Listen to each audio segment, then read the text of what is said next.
तैयारी स्टार्ट। महोदय, संयुक्त राष्ट्र संघ के कई सर्वेक्षणों के आधार पर यह तथ्य सामने आया है कि दुनिया का 2/3 श्रम महिलाएं करती हैं।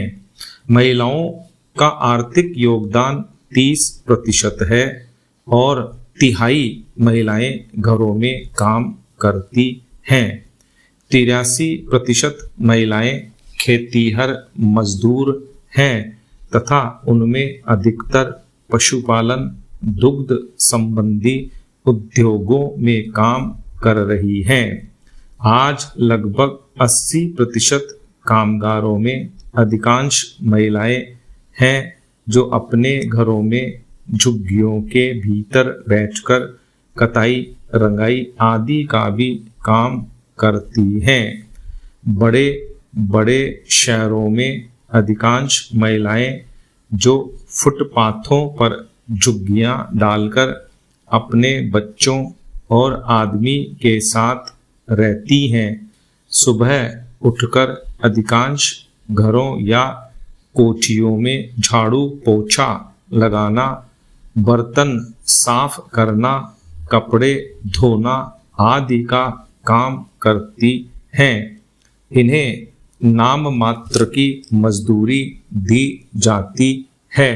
पैरा, इस प्रकार की महिलाओं की ओर देश का सबसे पहले ध्यान अहमदाबाद की स्वाश्रयी कामगार सेवा संस्था ने खींचा।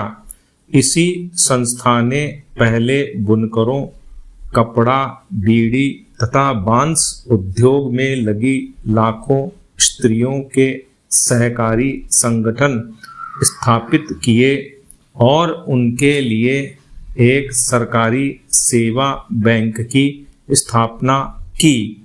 महिला मुक्तिवाद अंग्रेजी के फेमिनिज्म शब्द का पर्यायवाची है।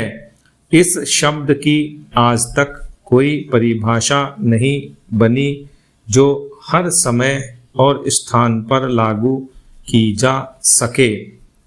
यह एक ऐसा आंदोलन है जो महिलाओं को अपनी आज़ादी हासिल करने और उन्हें सुरक्षित रखने के लिए चलाया गया है।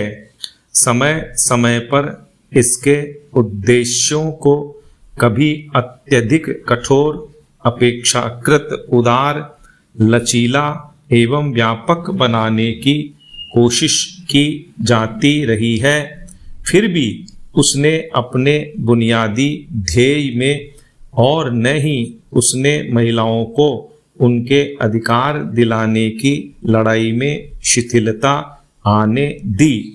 यह प्रश्न इस मुहिम के प्रवर्तकों और संचालकों को आंदोलित करता रहा है कि महिलाओं के किन विशेष अधिकारों की प्राप्ति के लिए इस संघर्ष को चालू रखा जाए।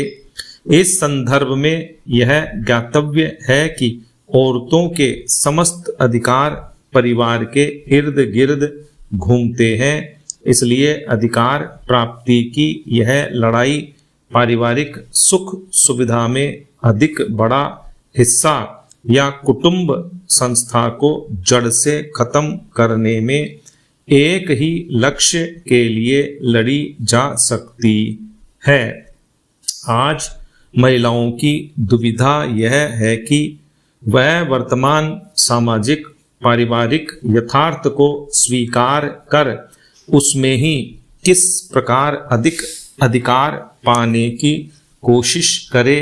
महिलाओं के अनुभव और आवश्यकतागत भिन्नता को पूरी संवेदनशीलता के साथ ध्यान में रखते हुए उनकी समस्याओं के समाधान हेतु चलाए जा रहे आंदोलन को अंतर्दृष्टि से जोड़ा जाए।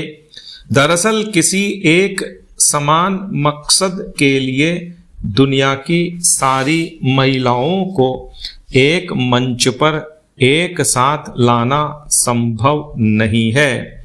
जातीय, आर्थिक और सांस्कृतिक भिन्नता महिलाओं की समस्याओं में आड़े आती हैं, क्योंकि ये समस्याएं परिवर्तनशील होती हैं। यही वजह है कि आज तक विश्व की महिलाओं की समस्याओं को प्राथमिकता के आधार पर सूचीबद्ध नहीं किया जा सका। स्टॉप।